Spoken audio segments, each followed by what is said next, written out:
কাজকর্ম করতে হয় না। তুমি তো সারাদিন শুধু পড়ে পড়ে ঘুমাও আর পায়ে পড়ে পা তুলে ঝগড়া করো। মেয়েটার উপরে তো অত্যাচার করো কেন বলো তো? আমি অত্যাচার করি? মেয়েটা সংসারে কাজকর্ম করার পর যদি সময় সুযোগ বুঝে মানুষের ভালোর জন্য সমাজসেবা করে, তোমার এত কষ্ট করে কেন? কাটছি দেখো, তুমি মেয়েটার উপরে তো অত্যাচার করো কেন বলো তো? কি আমি অত্যাচার করি? আরে বাবা, মেয়েটা সংসারের কাজকর্ম করার পর যদি সময় সুযোগ বুঝে সংসারের ভালোর জন্য চলো। একদম ঠিক, বানিয়ে বানিয়ে মিথ্যা কথা বলো। বাংলা একটা প্রবাদ আছে না, নেই কাজ তো খই ভাত, সেই হয়েছে তোমার অবস্থা। দীক্ষিতা একেবারে বৌমার চামচা। তুমি তো সারাদিন পড়ে পড়ে ঘুমাও আর পায়ে উঠে পা তুলে ঝগড়া করো।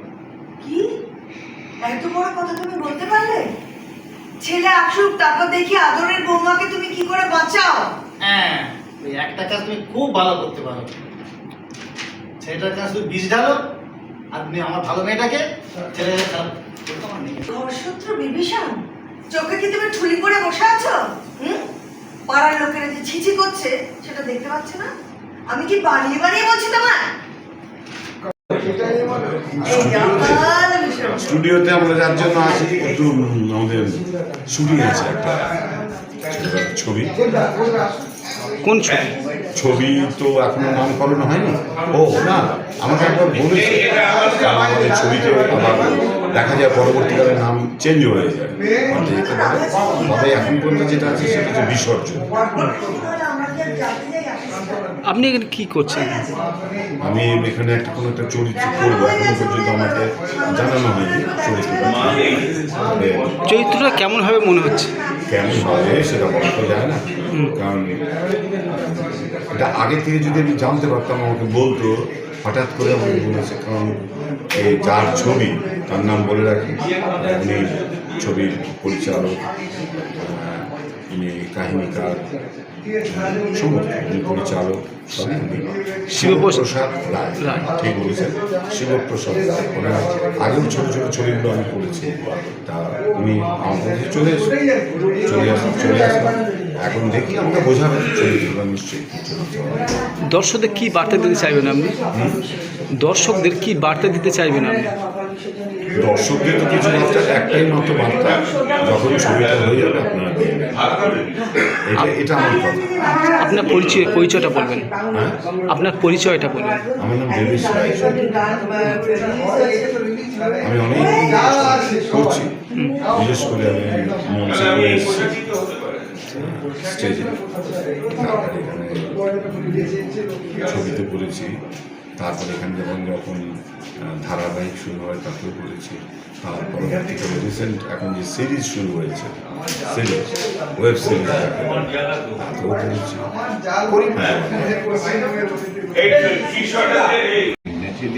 আমি মা, আমি বাবা। আমি শুনেছি তোর শ্বশুরবাড়িতে তোর শাশুড়ির সঙ্গে তোর ঠিক উনি বলা হয়। আরে না না, তেমন কোনো বিষয় না। আসলে প্রথম বিয়ে হয়েছে তো, সবার সঙ্গে একটু সমস্যা হবে, কিন্তু পরে সেগুলো সব ঠিক হয়। গুড, অলক্ষী। আসলে তুই জানিস, সংসারে একটা মেয়েকে সব কিছু অ্যাডজাস্ট করতে হবে। মানিয়ে নেওয়াটা হলো বড় ধর্ম। যে মানিয়ে নিতে পারে সে সংসার সুখের হয়, লক্ষ্মীর সংসার হয়। তুই তো আমার লক্ষ্মী, তুই ও বাড়িতে গিয়েছিস, তুই কখনো অসুখী হবি। আমার পুরো আশীর্বাদ আছে, আমার সব আশীর্বাদ আছে। আর তোর মা ওপর থেকে থাকে, জানিস তো। আমি মাঝে মধ্যে তোর মায়ের ছবির দিকে তাকিয়ে তোর কথা বলি। আমার বনলতাকে তুমি সুখী রেখো, ও যেন শরীর স্বাস্থ্য ভালো থাকে, ও সুন্দর হয়ে ওঠে। ঠিক আছে, তোমাকে আর মন খারাপ করতে হবে না। কিন্তু তোমার শরীর স্বাস্থ্য ভালো না, আর এতদিন তো আমি তোমার কাছে ছিলাম, এখন তো তোমার কাছে নেই। তোমাকে নিজের খেয়াল নিজে রাখতে হবে, টাইম মতো ওষুধ খেতে হবে, নিজের শরীরে দেখভাল করতে হবে, যতই হোক। আরে বাবা বাবা বাবা বাবা, শোন শোন শোন,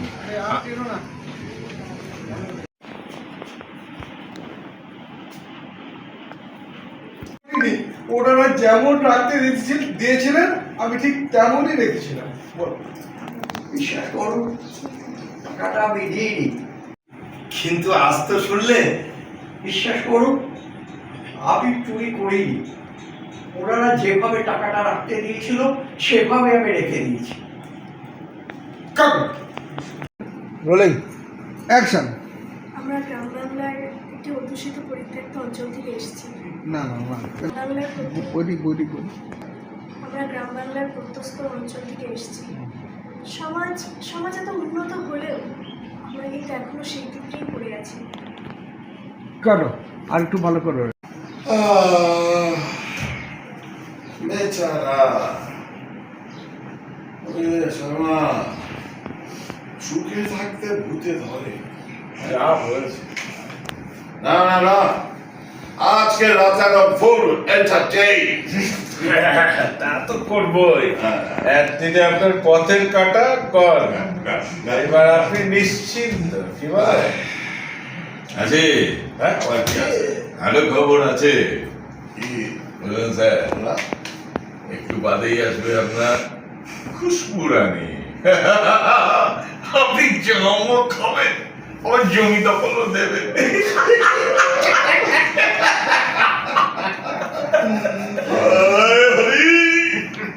এত আনন্দ আমি কোথায় ধরি?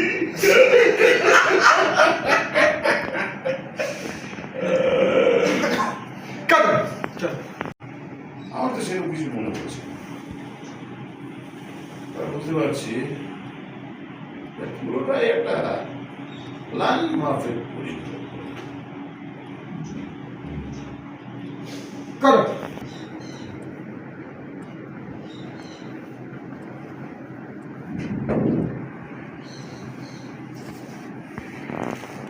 করো।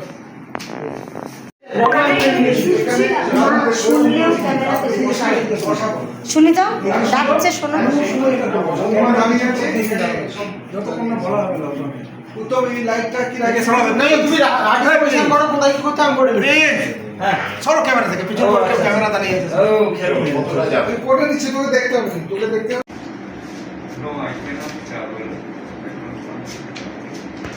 না ভাবছি যদি সবই ঠিক ছিল, কিন্তু যে টাকাটা দিয়েছিলেন তাতে একটা বান্ডিং কম।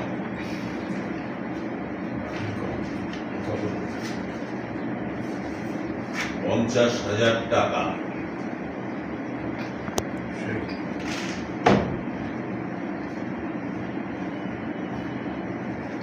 আমি তো ওই আলমারিতে তুলে রেখেছিল, একটি টাকাও আমি ধরিনি। বেতনের 2.5 লাখ টাকা তোমাকে আমি দিয়েছিলাম, তার থেকে 50,000 টাকা কম। আমি কিচ্ছু না।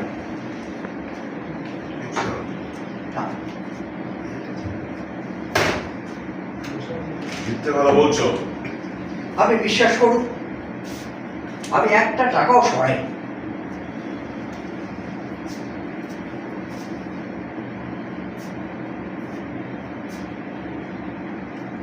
তো এখানে কি হচ্ছে?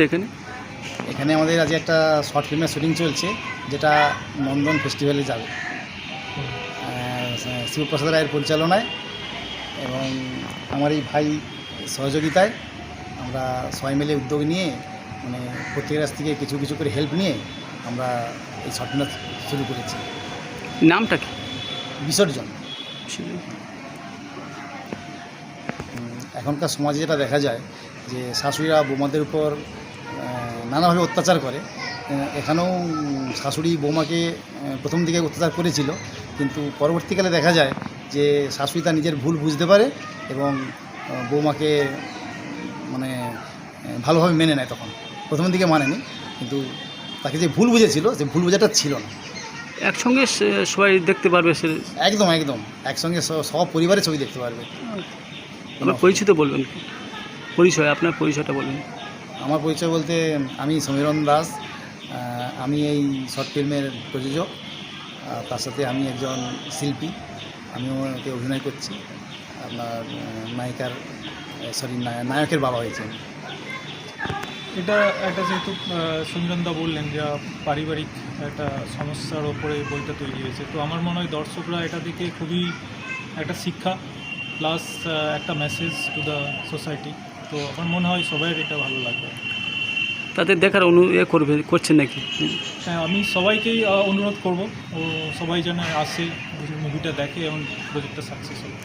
আপনার পরিচয়টা বলবেন। আমি বিশ্বজিৎ দাস। আমি এই মুভিতে একদমই মানে ছোটোই ক্যারেক্টার, হিরো যে নায়ক ওনার বন্ধু, তো ওটাই আমার ক্যারেক্টার।